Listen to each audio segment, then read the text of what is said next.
Kansas is a state in the Midwestern United States. Its capital is Topeka, and its most populous city is Wichita. Kansas is a landlocked state bordered by Nebraska to the north, Missouri to the east, Oklahoma to the south, and Colorado to the west.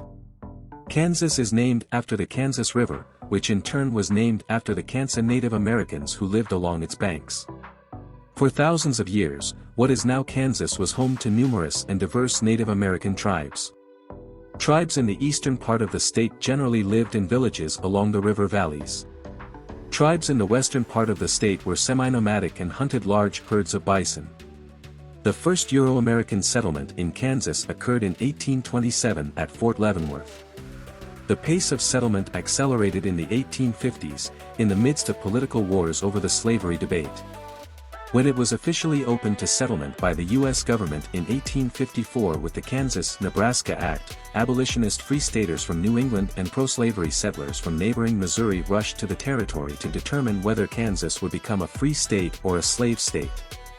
Thus, the area was a hotbed of violence and chaos in its early days as these forces collided, and was known as Bleeding Kansas.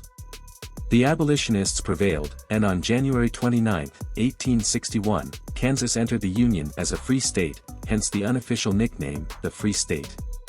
By 2015, Kansas was one of the most productive agricultural states, producing high yields of wheat, corn, sorghum, and soybeans.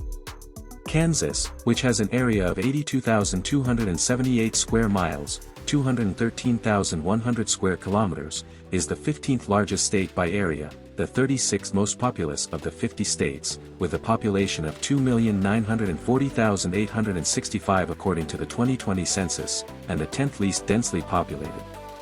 Residents of Kansas are called Kansans.